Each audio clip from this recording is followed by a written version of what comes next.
And we wait until, in theory, YouTube is streaming. Should be good to go. Welcome back to another episode of Command Control Power. It's great to see you both with your full quality video. I think we all have pretty full quality now. And thanks, Jerry, for making the investment in the arm. Did you go with Sam's recommendation on the iPhone mount for your phone? No, I just did a little cheap $16 thing that clips onto my screen. Oh, that's right. Yeah, you mentioned that. Yeah. Onto my cheap computer, onto my cheap screen. Now that we're recording in HD, I feel like I should use the touch up my appearance option here because it's just too much. I'm going commando. This is what you see is what you get. You get all the good, the bad, and the ugly with me. Yeah. Nice. Imagine being like an actual broadcaster and like, going 4K on like, like an interview in 4K. I mean, here we are taking up a third of a 1080p or whatever, and we're like criticizing our own appearances because those people are full screen 4K. Yeah, it's like every blemish it shows. It's just that's kicked on makeup, man, for sure. I know it's true. It's true. Exactly. Well, yeah, so Sam and I just got to see each other in person. Speaking of 4K, maybe more like 5K, high def. And that was super fun. We were at Aces. We missed you, Jerry. We were thinking about you. We're trying to send you reports from the field.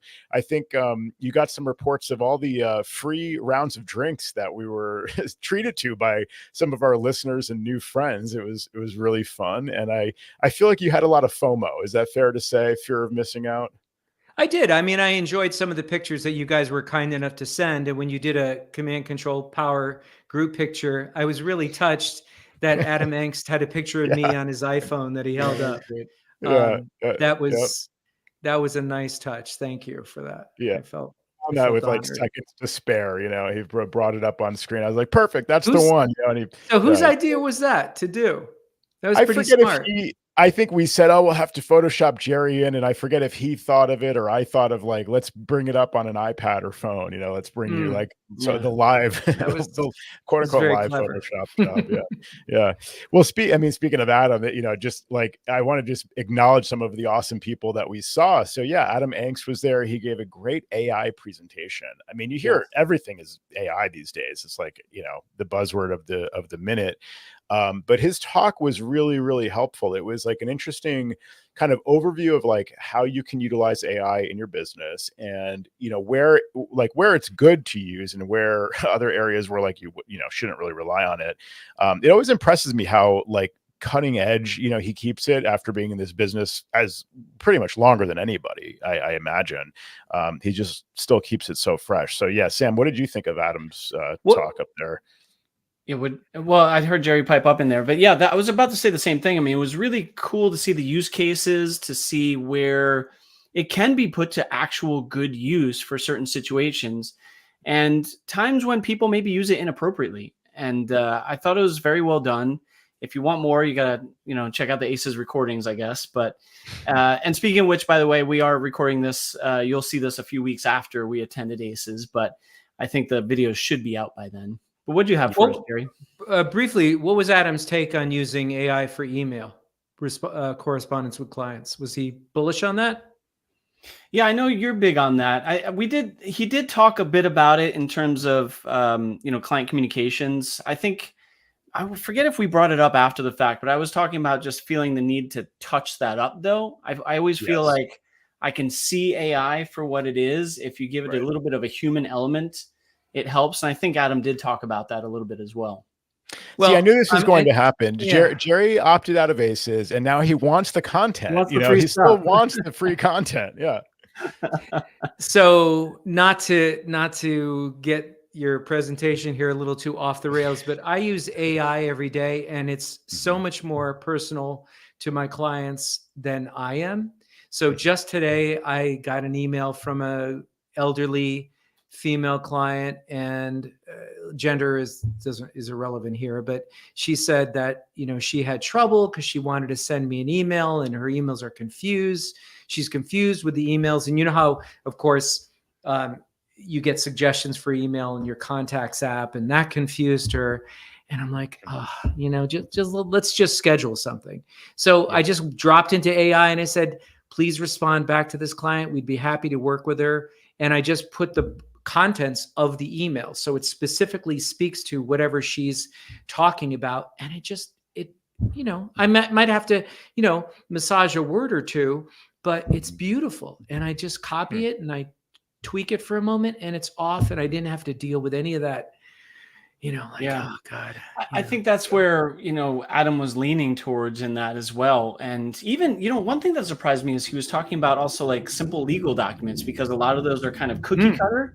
You could sort of use AI for that purpose too. But, you know, we get into the bad aspects of things too, which is, you know, talking about technical content, for instance, which can be very wrong depending on where you're scraping data from. Oh, sure. Yeah. So things like that, and, you know, where you get more personal, or where AI will falter. And credits to Adam. That was really well done. Yeah.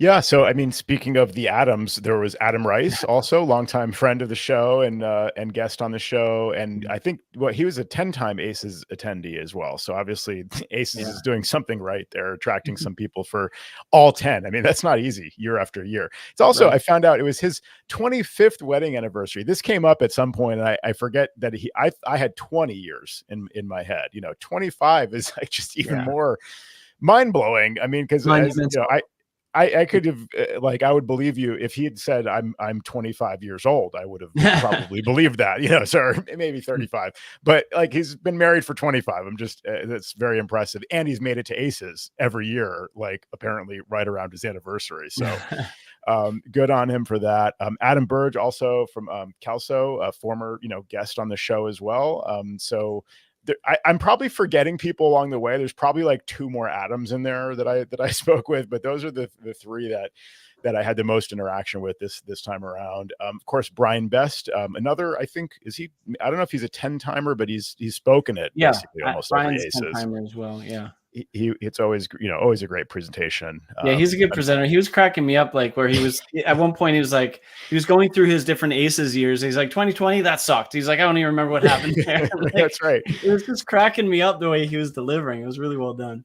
Totally. Yeah, it was really, really good. And I think you mentioned Sam Michael Thompson. Also, you know, one of the, like, you know, 3 or 4 reasons I was there was like, you know, Michael, you know, just making the trek all the way from Australia. And not to mention that, but also building fences after ACES. So just doing volunteer work while he's here. I mean, it's always great to connect with, and heroic. I mean, heroic level of attendance. Exactly. And I mean, it was great. I always have like actionable tips. I think, Sam, you were mentioning offline some of the stuff he said, and it's like, it amazes me how he could just cut through a lot of the, like, you know, chatter and just have like a very quick idea about what to do to improve your business or whatever you're working on. So that was great. It's good to see him, and a lot of the others that were out there. But those hallway tracks, as they call them, are the best parts. I mean, the actionable items, half of them were from those conversations, and just totally, things that I want to do now because I've talked with others. I'm like, man, I got to kick this into gear, and so I'm doing a couple of things we can talk about another time as well. But I'm changing my ticketing system. I'm doing a couple of things that have been supposed to be happening for a while now, and this has now kicked me in the butt. Nice.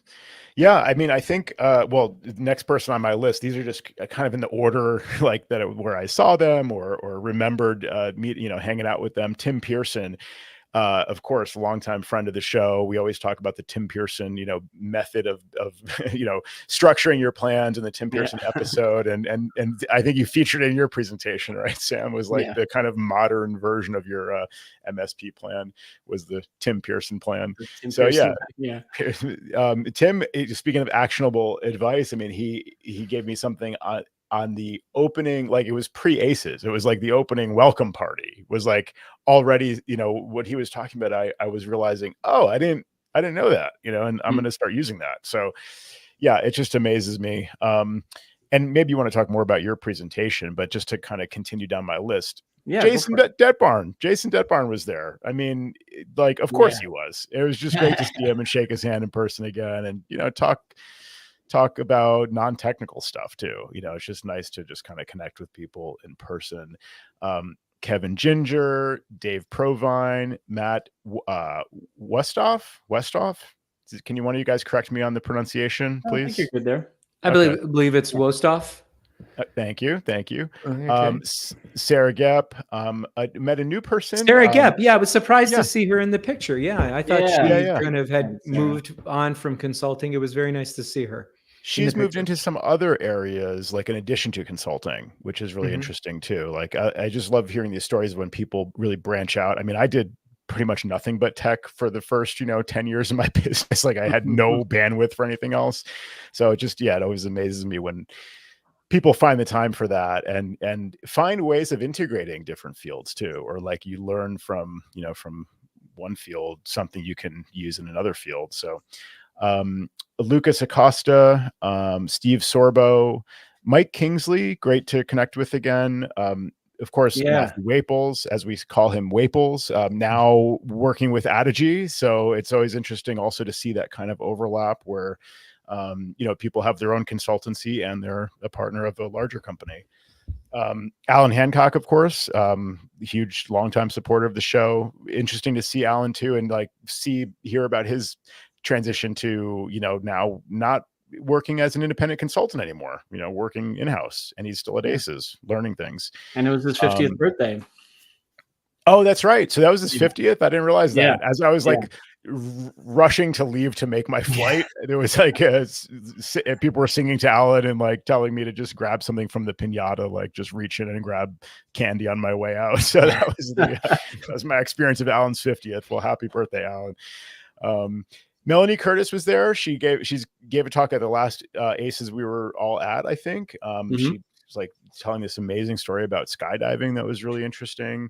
And relating it to like just helping people with performance, like their own kind of ability to use techniques to like do maybe bigger things than you otherwise could achieve.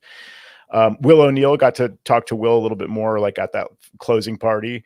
And by the way, that closing party was hosted by Tim Pearson of Creative Techs. Like I didn't realize that going into it, but he put that whole thing on and it was a great like integration from this, jam-packed 2 days of content to be able to just kind of chat and eat and hang out outside on a roof. It was just, that was a really nice thing that Tim did. So thanks Tim for doing that. For sure. Yeah, and then some new people too. But Sam, maybe you want to mention some of the people you got to connect with. I mean, you're rolling down the list, my friend. I can keep going. Yeah, I mean, I got to sit next to Sarah on day 2, so that was great because we connected a little bit on, I think the first day when we arrived, we all went out for coffee and stuff, and that was great. I mean, as I've said a million times, those are the parts I look forward to the most. Just chatting with people, hanging out, casual, and you just either learn something personally about them, which is also great, or you just pick up something about them and their business. And it's just little nuggets of information that are so good. So yeah, it was great to see her. We talked a little bit about marketing too. And the presenters were all great. You mentioned Melanie. She's also just really good at delivery and, has a good way about her. So it was awesome to see all these people, man. And never mind the drinks. That was great too. But, just hanging out, talking, learning, and seeing some amazing faces that you haven't shook hands with or hugged in a while, Yeah. You guys ran into, as I said before, I'm a hugger. So that's right. Yeah. You ran into Josh Allman, you were telling me. Yeah. We hung out. Of course I knew his name from just, seeing him on Slack and all, but like we had never really connected. We hung out a lot and he I think bought us a couple rounds of drinks. I mean, I was really so grateful, for the support we both felt from our listeners, right, Sam? Like we just and Ben Morales also, got us a drink too. And we talked. Besides that, we talked a little bit just about his business. Amazing story on his business side. He went from like an entry-level tech to owner of the business in like 5 years. It was like insanely amazing. Really amazing. So that was cool. And so just all the, I think the pieces, even just you and I getting to see each other, just like, hey, what's going on in person? I know. Totally. It's great. It's like as much as I have gone back east, for various things over the last year or so, it's hard to find the time sometimes. So it's like finding the time to actually go to a conference where everyone, you know, from the industry is going to be there. It's also an opportunity for us to hang out as friends. So it was really, really fun to do that. The in-person stuff is just, there's no replacement for it. You know, it's such a higher, as I always put it, like a higher bandwidth kind of like connection, you know. It's a way of just, like you said, maybe you learn a couple tidbits of information, whether it's business related or personal, but you just wouldn't otherwise really either hear that or integrate that and remember that, you know, is related to this person. It's just like that happens in person a lot easier than it happens online, you know. And you know, speaking on the personal level, I kind of wish you would have waited for me at the airport so we could have shared an Uber, but you took off without me. I was only 20 minutes behind, and Joe was like, "Nope, I'm out of here." And he went. I didn't realize we had planned that. I don't know. I don't think we had, but it wasn't totally clear that you were returning your car anyway, that you were going to the airport. So yeah, that was a missed, you know, So you both spent a couple days. Of course, you were in Salt Lake City. Have you kind of rethought the whole polygamy thing? Or is that sounding better to you guys? Or didn't discover anything new there, Jerry? Yeah, right. Yeah. You guys didn't talk to Jen and Ashley and maybe suggest new ideas? Has not happened. No. Is that why Justin held the conference in Salt Lake City though? Do you think? Is that like part of the? I don't know. I missed that session. I missed that hallway session or wherever that session took place. I was not there. But no, speaking of the hallway sessions though, like Sam said, I mean, the content, I love the casual interactions like that. Cause you just bump into somebody there, maybe they're wearing our shirt, you know, and I'm just like, hey, nice shirt. And then you start chatting. And then also like people like, oh, you're that guy. Like, you know, now I recognize you. Like I've seen your name online and stuff. And oftentimes in the past, I felt like the time for that stuff was so limited. You know, it's like 15 minutes between sessions or something like that. But the way it was programmed this time, I felt was really conducive to those interactions. There was a lot of space. We were all in a space right outside where the actual conference talks were. And the lunches were extra long. Like there was plenty of time to, you know, get something to eat, have a bite to eat, walk around, connect with people. Like it was just really well planned, you know, both for the lunches and the breaks as well. There was some outdoor space right there. It was great. And so you could connect with people over lunch. You could go outside and just have a chat, you know, get some sun. It was really well done. A few more names, like you mentioned, Sam, Benjamin Morales, newest VIP supporter. He had a great presentation. You know, like you said, his story is really excellent. Hearing some of that from him personally. He also talked about, you know, some business things that you could, you know, take away, which again, you needed to be there, Jerry. Sorry about that. But yeah, his talk was fantastic. And he had a lot of reading material to recommend as well. So Benjamin was on our radar as someone in the business and a supporter of ours, but yeah, we hadn't connected in person. Some other people I hadn't ever connected with in person, as far as I know. Noam Birnbaum, got to meet him. He's based, I think, in SF, has, you know, over 20 people on his company's team. Naila Hossein, I hadn't ever interacted with. She's relatively new to the business, but she was great to talk to and learn a little bit about how she works. She does Windows and Mac like you, Sam. She supports a lot of lawyers like you've complained about, Jerry, over the years having to support. And so, yeah, just these different business models are always interesting to talk about and hear how people got into the business and what they do. Recognized in the group picture, Howard Mullenix was there, Steve Sorbo, right? They were both exactly. There. Yeah. Talking to Steve for a while. Art Lamas was there too. He's listening to the show. He was right in the center. I remember when I was presenting, I was like, there he is. Yep. It was good. I don't know if we mentioned when you presented, Sam, of course, presented a segment at the ACES conference on the second day, right? Sam, towards the end of the day. Last presenter. You think everybody was kind of like licking their chops to just like, oh boy, let's see what's. Well, I don't know. I was just waiting to see all the suitcases lined up and people leaving early for the airport, but thankfully that wasn't the case. Yeah, no, I don't think you had anybody shuffling in their seats too much. I think they were really kind of riveted by some of the content you were sharing, the numbers that you were giving. Like, you know, I think, you know, you opened up the kimono to the ACES attendees to see how the mistakes you've made, as you put it, and maybe you'll talk more about it, and some of the numbers, like in pricing of your plans and stuff. I thought that was really, you know, that was very really generous. Useful. Will O'Neill did give you a hard time though, but I think you had planned for that, right? Yeah, it was funny because so Will O'Neill sat in the front row to stage left, I guess you would say. And he asked me a couple tough questions about my numbers. And I was just like, I told him, I think I told him afterwards, maybe I said something during the presentation, but I was like, I had it in my notes. Watch out for Will O'Neill and the tough questions. Yeah. He started laughing. He's like, no way you had that in your notes. I'm like, I did. He's like, just to clarify, what you've noted as like profit is not actually profit, right? Like, yeah, because it was numbers for my cost, not for my labor in a chart that I had put out there. So he wanted to point out, and he did. And it was funny. You should have said, I'm going to turn this over to my trusted advisor, Tim Pearson. Tim, please take care of Will. Yeah.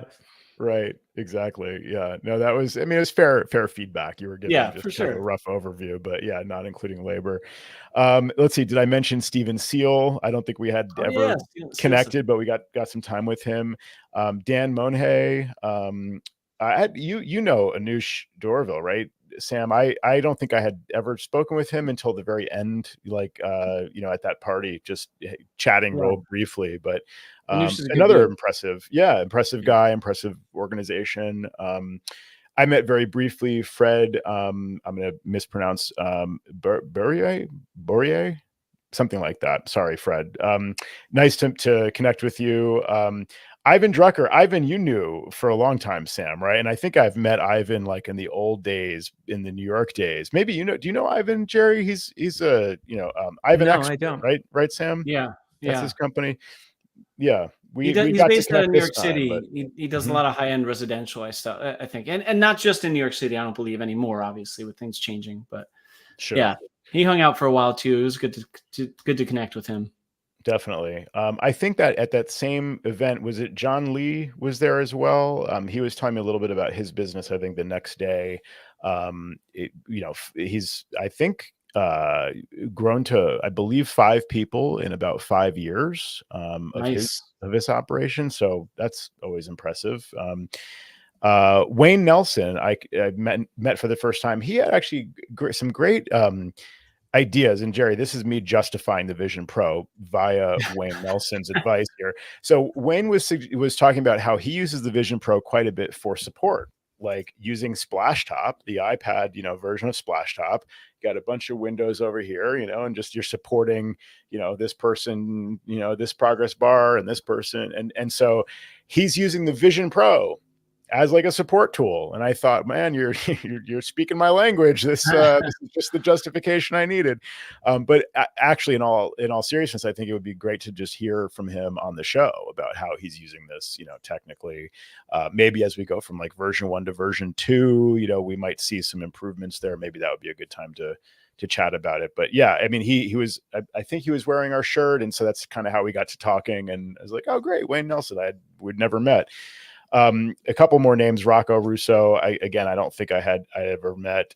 Yeah, I know Rocco's good. Yeah. It was good to see. So, I'd seen him probably, maybe the last time was at one of the other ACEs, I think, perhaps. Mm-hmm. Yeah, it had been a while. I mean, I was thinking about it. Like, it's been for me. What had it been 5? I think it had been 6 years since I had been to any in-person conference.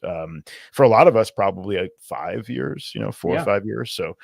Yeah, it was just great to see everybody again. But yeah, that's my incomplete list. Sorry for, all the people I'm sure I missed, but it was like me racking my brain, like thinking about all those interactions and trying to make note of each person. And I'm sure there's like 6 people I'll think of as soon as we hang up the call. But it was awesome to see everybody. And, thanks everybody for your support out there as well. It was really cool to see the number of Command Control Power shirts and stickers on water bottles and things like that. So really, if your name wasn't mentioned, reach out to us and we'll make sure we put you on the next show. I'm sure we'll have something to share. So yeah, exactly. And you can blame Joe for that, because blame letters go to Joe. Yeah, I mean that's fair. I named 40 people. Sam named 1. I mean, that seems there's shared burden there. I didn't want the burden on me. So, so Sam, tell us more about your talk, because you were kind of like a little concerned in like going into it. You were like telling me, I don't know how this is going to go over. I was encouraging you because you shared it with me in advance, and it was like great, a great kind of walk in your shoes over the years, stuff we've talked about on the show, but reminding listeners how your journey has been. So yeah, would you want to say anything more about your talk? What do you wish you had said that Did you didn't notice say any during the flop talk? sweat when he was up there at all, Joe? You know, Sam's a professional. There's no all right, flop sweat. Yeah, yeah. No, I thought you could have gone a little harder against Justin though, because like we had you had like a stand-up routine planned about Justin, and I thought it was going to be great. But yeah. Well, I was joking with, and then I was joking with Justin afterwards too, because I was just like, hey, I was going to turn this into a Justin Esgar roast. That's right. And you know, it seemed to get some good feedback in the crowd. That's right. That's right. Yeah. No, the funny thing was, like, we were talking about this over dinner. We had like two little, like, things you sprinkle in to kind of like roast the person or whatever. And then I think it Tim Pearson's like sat down at the table, and you and I were like, you said to Tim, you're like, I was just planning my like for my talk, my roast to Justin. And Tim's like, how can I help? Yeah. He's like, oh, how can I help? And it's like, all excited. I think that was the one you used, which was great. Yeah. That was like a perfect way to just like do a roast, but not actually roast the guy, which is great. Yeah. No, because I appreciate everything Justin did too. I mean, like it's a huge undertaking. I mean, like, it's insane. Yeah. I can joke with him and roast him, and he's a good guy and he's in good spirits about it. But holy crap, doing this, that's a lot to put that thing together.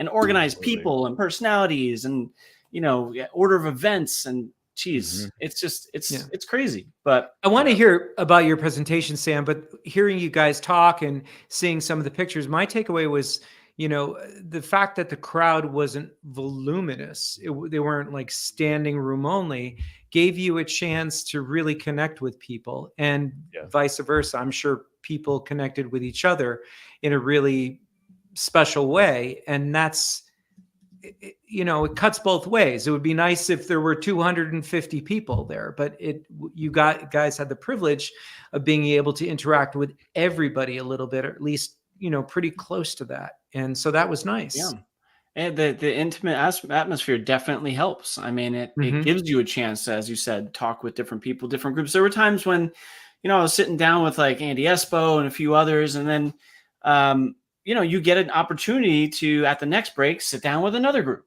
and then you're chatting with those people. And of course, I had to throw in the Andy Esposito joke, Jerry. You weren't there for it, but this is the first time we mentioned that he was there, so it was good to see him in the picture. We had a conversation for a long time, because I'll dive into the presentation part real quick, because at one point in my presentation, I had said on one of my bullet points, I was like, shield yourself from the financials. But what I meant was shield yourself from billing, and like have someone, perhaps be your buffer for billing. But when I said shield yourself from the financials, I guess Andy and Justin, Andy told me this later, they looked at each other like, wait, what? Like, you don't want to know about your financials? And so Andy raised his hand when I was presenting. He's like, do you mean billing? And I'm like, oh, yes, I mean billing. Like, that's, and so he and I joked about that forever afterwards. At the after hours, after Joe left, I was sitting with him and we were just cracking up, just like, he's like, you mean F the P&L, just forget about it. And we were just right.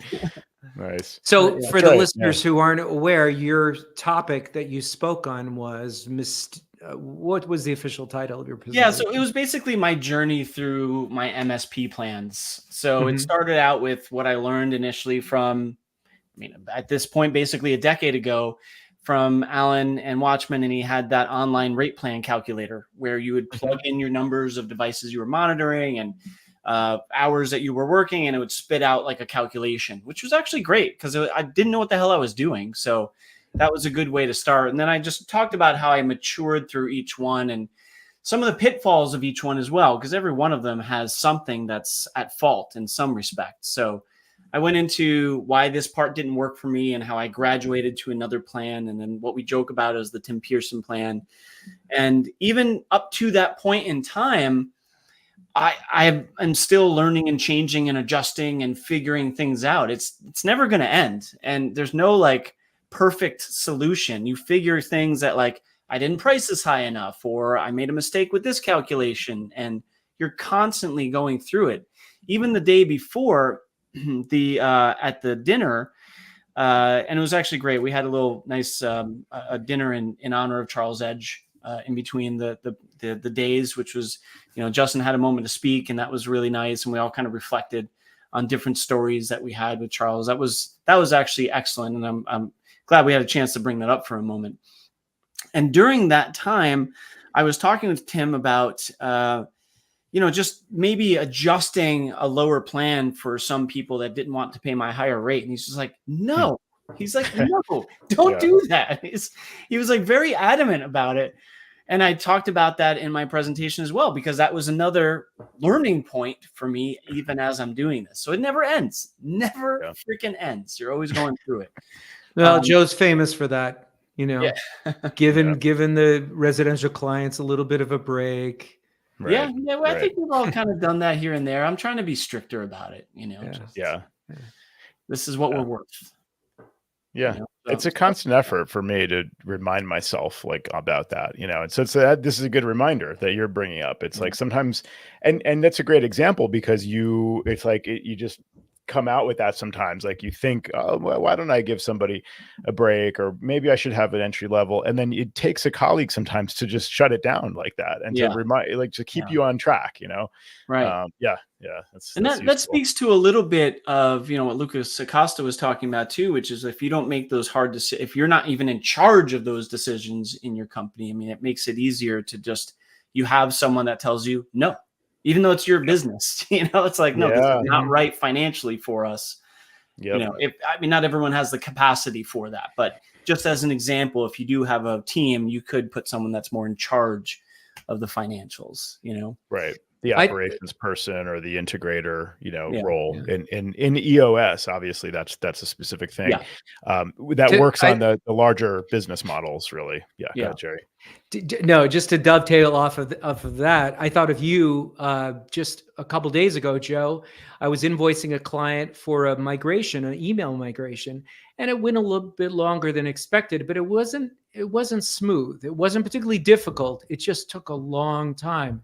And I was going to dial down the price a little bit, and your voice was going through my head like, no, you're going to give them a break on this. Knock 100, knock $150 off, and they're not even going to realize it anyway that you've given them this discount. They're just, your number is your number, and sometimes you just have to stick to it. And so you helped me out there. Thank you. Yeah. Nice. I'm glad my voice is in your head. It's because I have to remind myself this still to this day, don't negotiate against yourself. And as I mentioned on the show, I remind Tim on my team about it, because he's, putting in his charges. And sometimes I'll look at his charge and I'll say, that seems like it should have been higher, or the charges are there. And then he adds the discount like we used to do in a lot of cases. And it's like, do we really need to add that discount? Like what's going to happen if we don't discount this? The thing you're thinking over time is like, maybe there's some attrition in your client base because they keep getting these high invoices and then they don't call you again, or they hesitate to call you. I mean, that's like the real long-term consequence. But that rarely happens. And the actual, practical consequences, like every once in a while, somebody looks at the invoice and says, that seems high, and like you've pointed out in the past, Jerry, they might say, could you look at the invoice again? And it's just like, I'm going to look and see. Actually, I might see, that, okay, fair, that's a little high. And then you give a little discount. And so let them ask, like, why are we negotiating? Let them ask first. Yep. Right.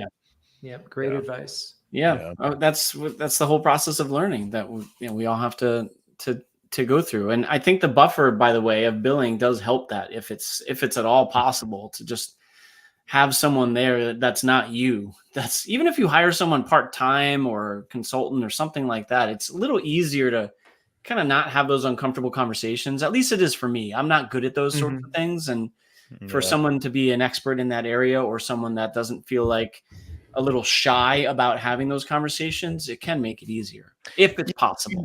I'm with I had that for a while with my, I had a finance manager. I had somebody who was, invoicing clients, following up to get payment, all that kind of stuff. And I always felt the same way. It was like a buffer where I don't have to be the one that's sending the email, from joe@cymac.com, from my address. And they see that it's an invoice attachment from me, and they're going to reply back to me and be like, really? Like, all you did was, whatever. And it just feels uncomfortable. But I don't think that had a lot of benefit for me in the long run, or at least over time. I mean, what happened was, like, we used to also send people invoices and then wait because they're supposed to send us a check. And now I'm like waiting by the mailbox, and then I'm checking the mailbox and then I'm following up with them and resending the invoice and all that stuff. And so with the inefficiency of that, it was helpful to have somebody else do it. But now we just have everything, billing on credit cards, and I'm just processing the payment when I send the invoice, and I'm sending the paid invoice. So they can still complain. They can still ask for a discount retroactively. I can still do that, whatever. But the fact that I'm sending it through my system also, like as opposed to just attaching a PDF to an email and having it come from my normal email, like it comes from our system. Sure, it's technically from me, and I might include a little note at the top that my system puts at the top of the email, with the attachment at the bottom. But it's still like it's enough of a buffer where I would say find a way just to not. I mean, in your case, if you have a person to do that, great. But if people don't have a person to do that, I wouldn't say necessarily hire somebody. No, unless they can do a lot more than. I think Jerry even sends something like from accounting or whatever. Like, do you send invoices from a different email, Jerry, or does it come from Jerry at MacWorks? No, that may not be a bad idea. No, most of my invoicing now goes through Square, and if they want to play with credit card, I just take the hit. Yeah. But I've never had a real problem with that, whether it came from me. I mean, I like to know, how long it's been since I've sent it out and whether they're just sitting on it, because sometimes they'll call in the interim, and it's important to have that conversation with them if they are slow pay. Yeah. Sam, getting back to your presentation, as you were talking, were you noticing like a lot of nod heads and a lot of shared experience out there that sort of? Oh, I thought you meant like nodding heads, like falling asleep. No. I did see some of that. It's funny. I always tell you guys that I'm a lot funnier when I'm editing the show because I think of all the jokes. And there was a show recently that you were talking about. We were kidding you, Sam, about not shaving, and you were on the train and you were nodding off to sleep. And I said that maybe the person on the train thought you were a hobo, but then you said you got off at Norwalk, and it was my perfect point to say, you mean Snorwalk, but because you said maybe I was snoring, and I missed it. I'm like, damn. I just had to mention that. No, I mean like people nodding and going like, yep, I was there, kind of thing. I mean that always helps. Yeah, and sometimes people taking a photo of the slides and stuff, which may be a little validation of like, oh, this could be useful to that person, and some good questions. So the funny thing is, normally with the presentations, you have like your prezzo, and then you do time for questions at the end. But since I'm so used to teaching and stuff, I like right in the middle of my thing, I'm like, are there any questions? They're like, whew, like a bunch of people are like this. I'm like, oh no. Like, because then I had to deal with those and manage my time up there. It's just my natural instinct to make sure people are getting it. But I did not expect all the questions in the middle, but it turned out to be good because I think the audience participation may have been a good thing, just getting people chatting and asking questions. Yeah. Break it up a little bit. That's great. Yeah. It was fun. It was fun to get out there. And I did give Justin a little crap once again for me being last, but it worked out okay. Yeah, Jerry, you were talking about the size also. I think all in, it was 60 something, 60 to 80. I forget how, which is, I mean, it's a decent turnout for a relatively small field. I mean, there's something like 200 something ACN companies, right? I mean, it's not like a crazy number of businesses doing what we do. And so to get, on the order of 60 to 80 individuals there for this content, I'm impressed. I wouldn't want it to be much larger because I think, like you were saying, the interactions tend to be higher quality when you recognize someone, when you might have a chance to see the same person a few times. You can have smaller breakout groups and things like that where people naturally just kind of partner up. There's the concept of the Dunbar number, which is like the size of like the number of relationships you can kind of naturally maintain, like as a human, social relationships. They call it the Dunbar number. I think it's like 150, something like that. To me, that's always about the size. Like you know, it either can be a conference of like around 100 or under, maybe 125, something like that. And that's like a certain feel. That's like the Aces vibe, you know. If you have like more than that, it might as well be like 2000 or something, because you know, you're just not going to have the same like level of interaction. It's you know, logistically much more complicated. I know Justin, we were actually talking about it a little bit. I think he would like to have a larger conference, obviously, like at a certain scale, you know, you get the numbers right, and like, you know, the quality of the people you can bring into the conference is higher. You know, if the ticket sales can make up for a little bit more, you know, higher quality experience overall. Not that there was any room for improvement there. I thought the experience was great. The speakers were great, but you know, of course you'd want it to be a little bit bigger if you could, but I don't think you'd want it to be 300 or 500 people. You know, it would just be a whole different vibe. So yeah, well, I was very happy. It's very much, it's very much like this show. You know, it's niche programming, and it's hard to expand out. You know, when you've got a certain criteria for who you're broadcasting to, whether you're putting on a conference or putting on a podcast. There was a Vision Pro that was given away by Adigy. Who won that? Do you know? AJ, I think, from AJ Petrebka. Yeah. Yep. Nice. Very nice. And I guess it was funny too, because I guess they're not selling them yet in Canada, right? Right. And he's like, and Justin pulls out, he's like, oh, the Canadian won it. Like, it was kind of funny, but yeah, that makes it, I've listened to another podcast, that makes it kind of difficult to actually get it operable because of the store. You have to interact with the store. Yeah, and so it's going to be a little tricky until it gets sold there. Yeah, the free Vision Pro might cost him like an international travel trip. You know, he may have to fly back to like buy it and activate it just to walk home, fly home with a free Vision Pro.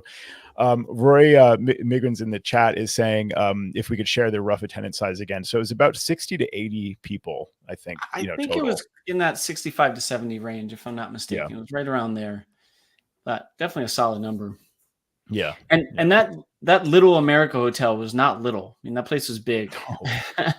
My room was awesome. Like, it was kind of wasted on just me, you know. It was like, yeah, it was, and I didn't have a choice. It was just like every room was apparently like really great. And yeah, it was a great Jerry, we got there, we rolled up to the Little America hotel, and then right across the street is the Grand America hotel. I'm like, why didn't we get to stay there? We're at the Little America. Yeah. It was nice accommodations though. It was really sweet. Definitely. It was a great hotel. I mean, we walked, I think, I don't know if you did, Sam, I walked with you a couple times, but like to and from the venue, from the hotel, like very easily to and from the various dinners and things. Yeah, it was great. Yeah, really good.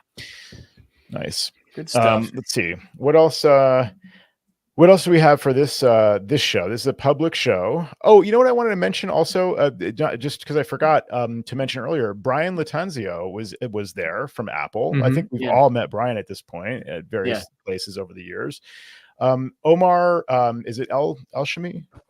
I forget his last name. Omar was there. I had never met him, but I've seen him on calls, obviously. He's also at Apple. Oh, Jerry, you okay?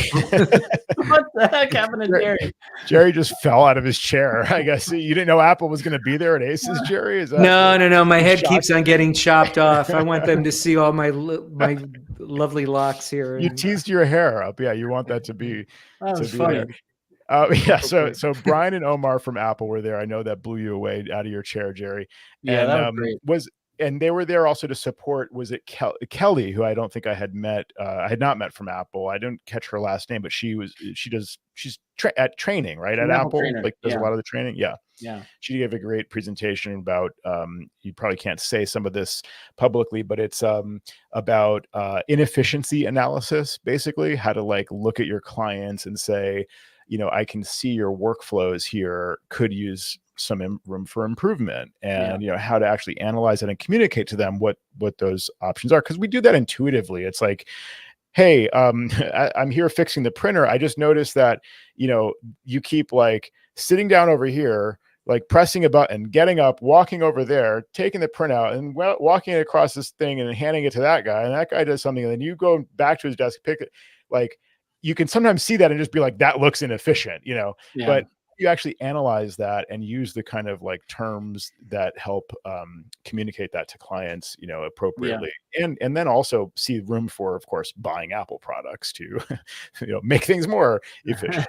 But as I joked in the ACES Slack, inefficiency analysis is like what we do every week. We're like, right, with our own businesses, we're like talking about all the times we could have saved ourselves some effort, and we're analyzing each other's inefficiency. But it was great to have Kelly from Apple give us a real talk about that in a formal training. So that was great. Yeah, and it caused people to interact with each other once again. So that was good. Did Apple have any swag, free Apple swag? I got an Apple car. Yeah. No, the beta version of a car. Yeah, beta version. No, but like just I think getting those people, that team, to the conference is a big feat, and I think that was an acknowledgement. Sure. Yeah, that was exactly. That was key to a lot of people. A lot of people were happy to see them there, and I like those that group a lot too. They're fun people. Yeah. Great, yeah, it's nice to be perceived as, a valued arm or extension of this large corporation. And sometimes we feel a little relegated. And so to get validation like that, it's nice, that it was in their budget to endorse not only all the ASEANs attending, but also ACES conference. So that was very, very nice. Yeah. That was great. Yeah. Again, kudos to Justin for running the ACES conference for 10 years now, 10 whole ACES under the belt. And having Apple there, it's a great, badge of honor, and shows that they really do care about the ACN as well. And they support us. So it's great to have that. Very valuable content. Sam got to hear all about one of my local clients that he can now go try to poach, because that was part of the training was, to like role play, like client versus consultant, and then there was an observer. So groups of 3, the observer would kind of feedback what they were noticing about the interaction. So, I didn't have to share those details, but I chose to share those details, and they're on my list already. Consultant win. Yeah. Yeah, it was really, really fun though. Nice. Well, we're wrapping up the ACES debrief. Do we have anything else you guys wanted to, any other questions, Jerry, about ACES, or, can you commit right now that you'll be there next year after hearing about this year? It all depends on the location. Yeah. Interesting. We'll see where it shows up. If we're east of the Mississippi, I'm definitely in. Nice. Okay. Chicago. Right. Yeah. It's your vote. Nice. I love Chicago. Awesome. Yeah. No, Chicago is probably a very, very difficult place. It's a destination. It's very expensive, so it probably won't be in Chicago. But this time, if it's east of the Mississippi, I'm going to try to be there. Gary, look for the survey. Roy's mentioning in the chat was the next location announced. I remember from last year or prior years, Justin will send out a survey post ACES, like basically teasing some ideas potentially of the locations, or just asking people to kind of vote for where they want to go. So look out for that. Listeners I out go to there. Austin. And, Austin was a good one. You were there in Austin, right? I'll go back there. Yeah. Yep. Me too. Yeah. That was a lot of fun. That was a great one. Yeah. So there was I want to ask, there was a big vendor turnout. Of course, Attendees was there. Who else had tables, and anything to mention there? It's a great question. Yeah. I actually was really impressed with Attendees' presentation, also by Waples, actually, because he's focused on his security and compliance feature that I'm a little bit behind on, and how easy it is to basically, even Justin said, a few people chimed in saying, basically just like check this box and bill your clients for it. So, it's not quite that simple, but like effectively you have this whole new area in Attendees where you can add a lot of value to your clients, whether with or without remediations, but just to be able to snapshot like the level of compliance and sell that as a value add, sell that as a feature to say, we can monitor for this, or we can maintain this. So I thought that one was great. I will say that was one of Justin's requirements for the sponsors, which was great. It was basically like, don't sell your stuff. That's not, we're not looking for that. Tell us how we can better our businesses by perhaps using something there, but just don't give us a sales pitch. And that's what, Adage did, Jamf did, Boss Up was up on stage too, basically just showing us, yes, we do these things. Of course, we're a company that's looking to sell services, but here's how you can really put it to use. And just giving examples and stories, which I think was incredibly helpful and very different than what you would typically see from a sponsor announcement up on stage. So that was key. I think that was great. But yeah, Jerry, to answer your question, obviously we talked about Adigi and Jamf. We're big ones there. Halo PSA, who I am currently signing up with, and LionGuard. But Halo, the big thing, and we can talk about this more on a show, especially if I sign up with them. They're Zendesk Plus. Like basically they do the ticketing stuff of Zendesk, but they're also handling a lot of the other components that I need to automate in my business more. So I really am pushing to get that moving fast. And then LionGuard, actually, Joe, I don't know if you saw their booth, but I was really intrigued by LionGuard. Basically, a single pane of glass for many different services like Synology, Microsoft, Google, Datto, like all the pieces that I'm using. I can bring them into a single pane and see the status of my client there. I was like, oh my God, I have to have this. Yeah. So I have a demo scheduled with them next week. Was there any, would that be any overlap with some of the technologies that you're using now? Not really. Or LionGuard is just an aggregator of different.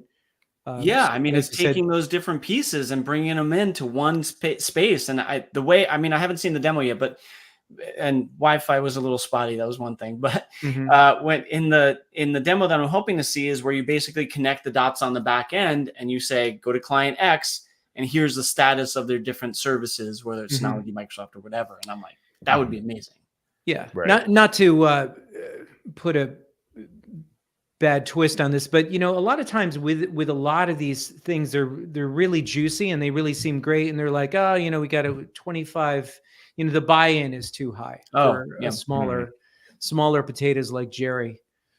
I love when Jerry talks on the third. I'm out. I've got to have, if I could put, 5-10 clients, I'm okay, sure. There's no setup charge. I don't think it's that big of a requirement, but I can't. Don't quote me on that. Of course, when I do my demo, I'll spill the beans to you when I check it out. Okay. I was impressed with LionGuard too. I did see their booth, and the number of like vendors that I recognized, in the background of their like signage there. I just like you're saying, it's like I'm like, I use that. So it just seemed like they were very well integrated with a lot of things. What about Mac HelpMate Dolly Drive? Were they one of the vendors? We need to have the Mac HelpMate drinking game. Actually, somebody mentioned at one point, Alan yelled out during the conference, everybody drink, because I think somebody mentioned either Dolly Drive or Watchman monitoring or something. It's like throwback to our old I was talking about it on stage. Yeah. That's right. Yes. And Alan came from the back. He's like, drink. Yeah. That was the other funny thing about your presentation, Sam, is like you kept crediting people with like, I learned this from this person, and like they were not in the room, and you're just like yelling for them, like you're like Chad, like whoever, I forgot who you're yelling for. I made him get off a conference call because Chad Swarthout from Electrona was there, and I was making an Electrona patch, and he's not even there. Right. And I'm like, Chad, where the hell are you? And someone ran and like got him, and he came over back to the conference. I was like, the least you could do is give me a little respect, be here for my presentation. Exactly. That's hilarious. Even Alan, like at the beginning, because you credited like Watchman monitoring with those early, like quote support contracts or whatever it is, it was funny. Like no one was in the room that you were mentioning. I mean, it was a full room, but like those specific people were all wording missing. there, Joe. It's not that no one was in the room. No, like it was like 4 out of 4 people that you mentioned were like not there, and like every other person was there. That was great. LionGuard is very interesting. They're also based in Denver, and I got off my flight and I was taking the escalator like up from the the shuttle or whatever, and I saw a LionGuard sticker in the escalator. I'm pretty sure it was a lion, and I'm pretty sure it was their logo. So I'm not sure if that was like post-conference swag that somebody slapped up there, but they seem like a good. And Halo impressed me too. And like you said, the presentations about these vendors were also like useful. I learned something about how I could use Halo. Boss Up was very interesting because they work with smaller organizations than EOS, and so they do that kind of same style, and so I thought it was a great cross section of vendors, just to have a lot of the names we already know there and some new ones. And look at you signing up for like several of them already, Sam. I mean, that's a pretty like, trying to get things moving. I mean, good feedback for Justin. Like he got some. I mean, let's call it as it is, Joe. He's kind of promiscuous with technology and signing up for new services. that was what his whole presentation was about. So it's true. Yeah, pretty much. He hasn't stopped. He's continuing on his journey. Yeah. Like we need to have an intervention here, Sam. Yeah, that's right. Yeah, exactly. Bring that full circle. And Richard. Joe. A callback. Nice. Richard in the chat, just as a final thing here, says LionGuard stores logs for 18 months. That's another Richard plus. Russell. Richard Russell. Yeah. I think Richard was at Aces too, actually. That's right. Yep. Yeah. What's up, man? Yeah, that's good to know. That's important. And that's a long lead time that you have to go back to on occasions. I've seen where somewhere it's like 6 months and then you're screwed if you need anything longer. So yeah, or less, exactly. So yeah, very, very useful. Well, it was great. I think like a few people I hadn't had on my list but came up naturally as part of our conversation. I'm sure there's still a few missing. So remind me if we hung out, and it was really fun to, just getting together with everybody. What a great time. Highly recommend it.